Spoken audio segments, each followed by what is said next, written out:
Hi everyone, Shika here with NarcDojo, where we discuss pathological narcissism, personal development, spirituality, and raising your awareness. In today's video, we're going to be emphasizing the importance of having rock solid boundaries when it comes to pathological narcissists. And this is where the popular saying, if you give them an inch, they will take a mile, comes in. So understand that if you're dealing with a pathological narcissist, you're dealing with someone that will break your boundaries. Pathological narcissists are people that are antisocial in nature. And what I mean by that is they are against the building of communities. They are against togetherness. Who is a pathological narcissist? Pathological narcissists simply are people that have accepted an evil spirit. They have malicious intention when they are dealing with you, and there are four main characteristics that you can look out for when you're dealing with one of these toxic individuals. So number one is their grandiosity.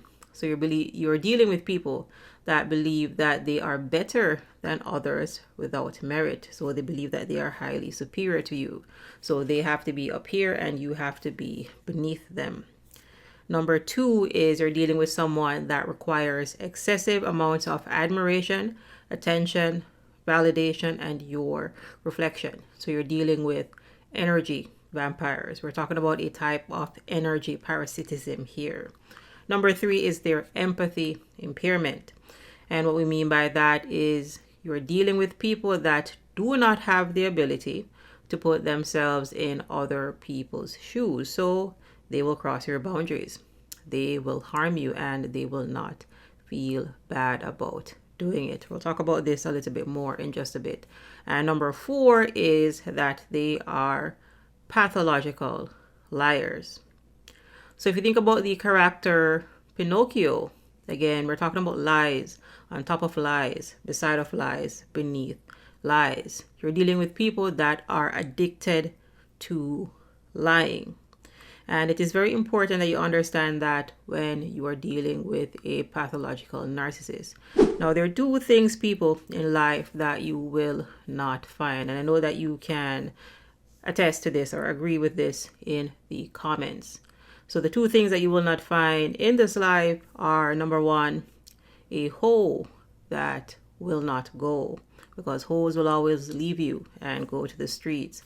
And number two is a honest narcissist. Narcissists are addicted to lying.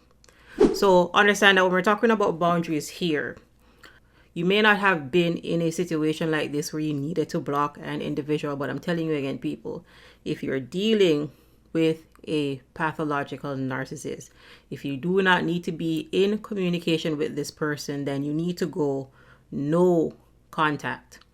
Again, blow the bridge up. Pretend that they do not exist. And understand that if you're dealing with a pathological narcissist, a narcopath, understand that if I'm using the word pathological to describe someone or something, we are talking about a disease or a disorder. We're talking about highly dysfunctional individuals.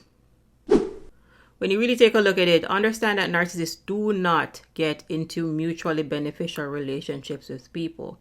They get into various abuse cycles. So understand that on day zero, the narcissist was deceiving you. On day zero, the narcissist was deceiving you. So for example, let's say you were in a relationship for 10 years. They did not start deceiving you 5 years in. They started deceiving you on day zero. And this is because the narcissistic abuse cycle starts off with idealization, or what you may commonly call love bombing. Now understand that pathological narcissists do not have love to give. And they also know that they are incapable of loving others. So what they do in the love bomb is deception. The love bomb is a deception, along with their triangulation and their emotional blackmail and their gaslighting, etc. The narcissist pretends to be someone that they are not. They mirror you in the love bombing phase so that you can drop your guard so that they can later abuse you. You are being deceived on day 0. So when I say that you should blow the bridge up, whoever you thought the narcissist was does not exist. They were pretending to be someone else on day 0. And a really good example of what this looks like is understand that when this narcissist goes around different people, they pretend to be different people. They do not have a stable personality. They do not have a stable foundation. So what they do is they go around and they mirror different people. So if the narcissist comes around me and I like hip hop music, then the narcissist also likes hip hop music. If somebody else likes jazz music, then the narcissist also likes jazz music. If a pathological narcissist is around 100 different people, then we're talking about 100 different personalities. And oftentimes you will see where this is why they do not like to be around new groups of people that they are not familiar with. This is because they have to be switching between all of the different masks, because again, they do not have a stable foundation.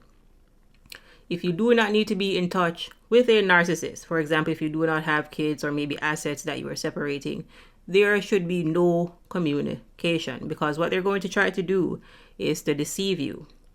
Because the second you believe their lies, they're going to come in, they're going to weasel their way in and try to abuse you.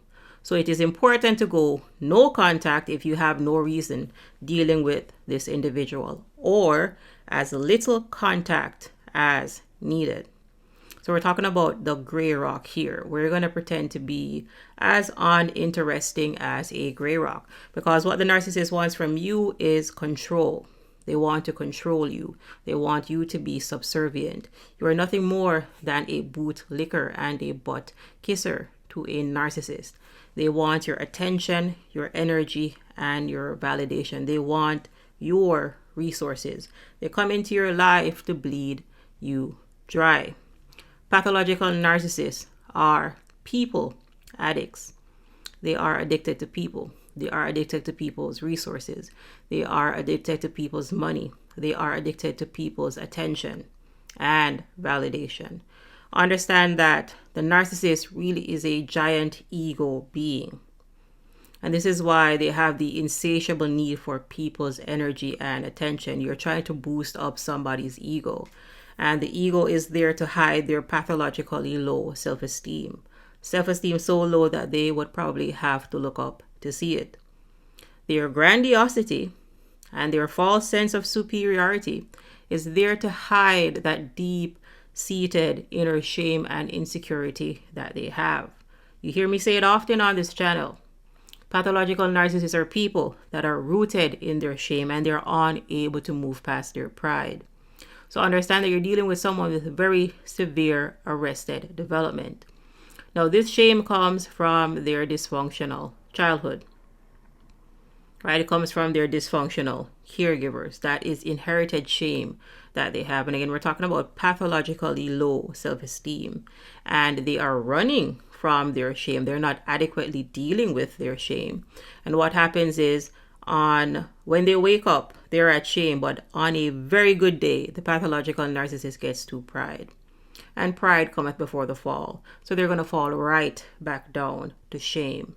And these people have been in a shame-pride cycle since their developmental years, long before you came into the picture. So I want you to also let go of the anger.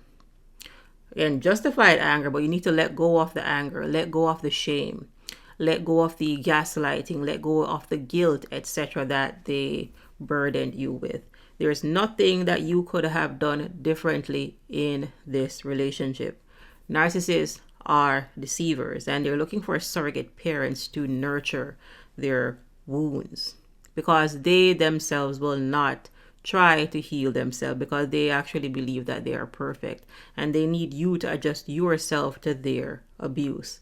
They want you to adjust yourself to their manipulation. Again, we're dealing with very demented people here. Warriors, understand that the city of Troy was overpowered by the Greek soldiers because they accepted a grand manipulation. In the Trojan War story, the Greek soldiers offered a gift to the Trojans in the form of a wooden horse. What actually happened behind the scenes is that the Greeks put their soldiers in this hollow wooden horse. And when the Trojans accepted this into their gates in the middle of the night, the Greek soldiers came out and overpowered them. And that is how they took the city. Do not accept anything from pathological narcissists. Everything that they do is a part of a manipulation tactic. Pathological narcissists are abusers. Plain and simple.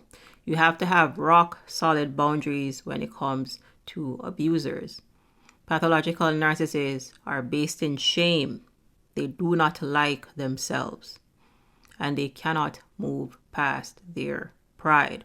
We're talking about very severe psycho-spiritual arrested development here. So it is a common misconception that narcissists do not have emotions. They do have emotions. They have a wide variety of negative emotions that they want to unleash on you. Again, we're talking about very severe arrested development here. Based in shame, can't move past their pride. You hear me say it often on this channel that pathological narcissists exist in victim-abuser consciousness. If they are the abuser, then you will be the victim. And alternatively, you'll see where they switch this around on you and pretend to be the victim and claim that you are the one that is abusing them. This is because they exist in victim-abuser consciousness. You will hear clinicians call this DARVO. And DARVO, D-A-R-V-O, stands for deny and reverse victim and offender. This is because they exist in victim abuser consciousness. You will hear clinicians call this DARVO. And DARVO, D-A-R-V-O, stands for deny and reverse victim and offender. This is as far as their brain can go at that low vibration. Again, we're talking about very severe arrested development. We're talking about unripened fruits.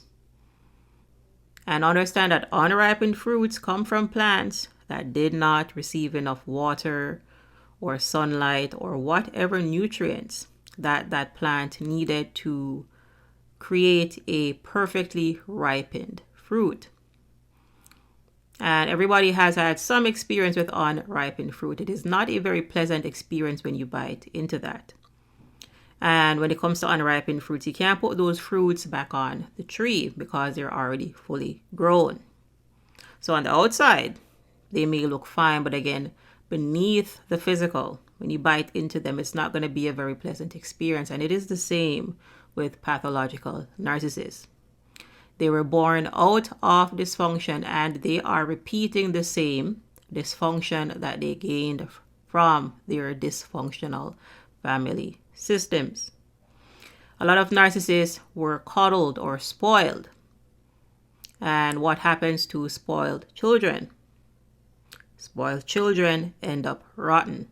They're rotten adults, highly entitled with low self-esteem, and they're very grandiose.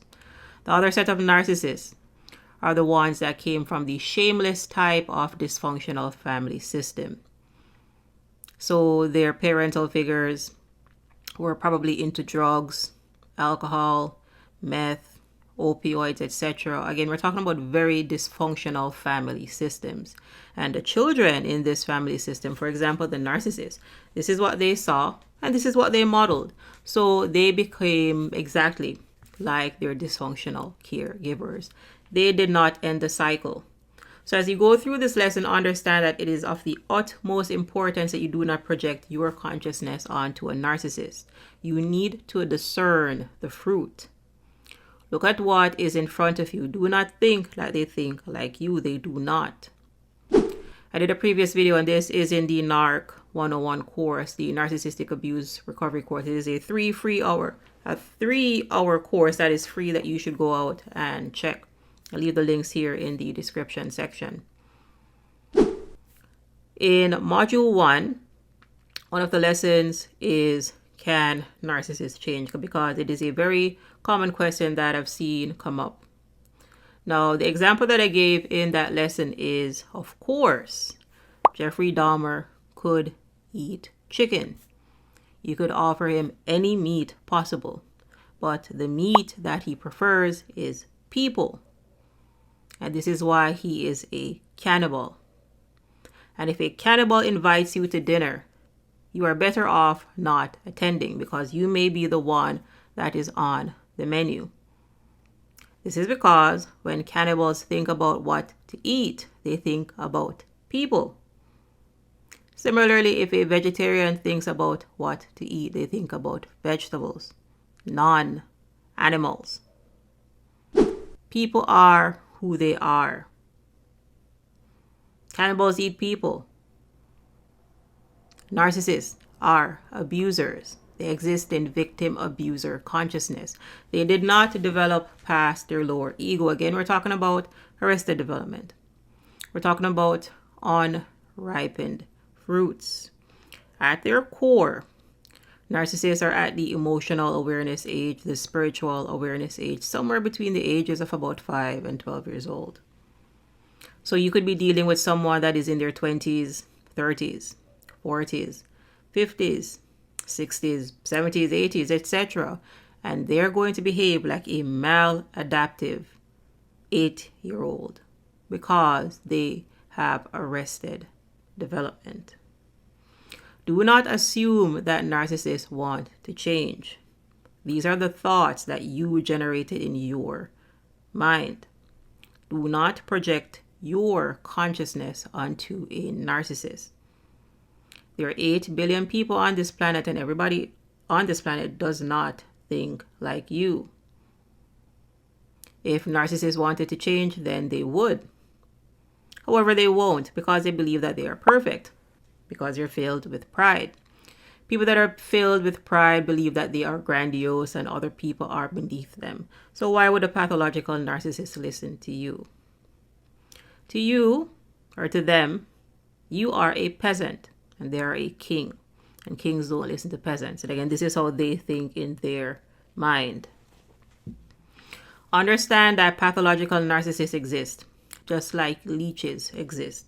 Just like ticks exist. Just like mosquitoes and tapeworms. Understand that parasites exist and avoid them. You do not feed parasites. You do not nurture parasites. You remove them. And if you cannot remove them, then you remove yourself from the environment that these parasitic individuals are in. Do not project your consciousness onto a narcissist. If you thought like a narcissist, then you would love bomb and devalue and discard and hoover and love bomb and devalue, etc.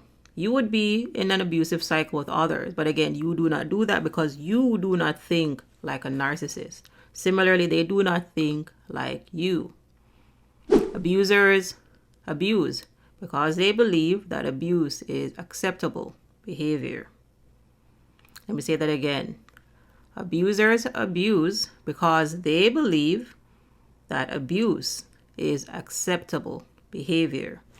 You're not going out and abusing people because you do not believe that abuse is acceptable behavior. Jeffrey Dahmer eats people because he believes that eating people is acceptable behavior. It really is as simple as that. 8 billion people on this planet. 8 billion levels of consciousness. Find people that are at your dimension. If you commune with people that are below you at a vibrational level, there will be conflict because they are unable to ascend. So you must descend into the 3rd dimension with them. And that is exactly what happened in the narcissistic abusive relationship. They mirrored you. So you thought that you were dealing with your ego, but you weren't.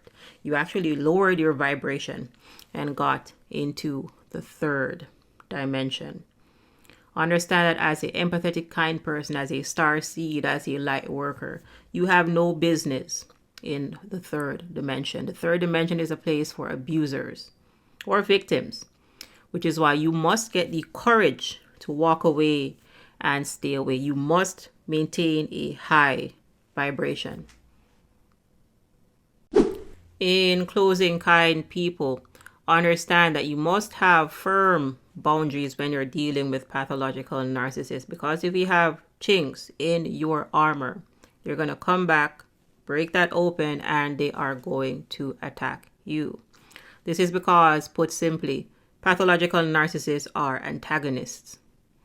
They are the villains in any movie or series that you watch. Pick any movie or series. That's the narcissist. That is the narco path. Again, you must maintain firm boundaries. So if you need to go no contact, go no contact. If you need to go little contact or gray rock, if you have children and so on, then that is exactly what you must do. Whoever the narcissist pretended to be in the beginning of the relationship was a facade. It was a pretense. And this is what these highly dysfunctional individuals do. They go around deceiving people. They are con men, con women. They are con artists. And they are conniving. All right, good people. We are going to stop off here in today's video. But as always, ensure that you are subscribed for more empowering content. So go ahead and like the videos, save the videos. And if you have any questions or feedback, go ahead and leave that in the comment section, and I'll see you in the next video.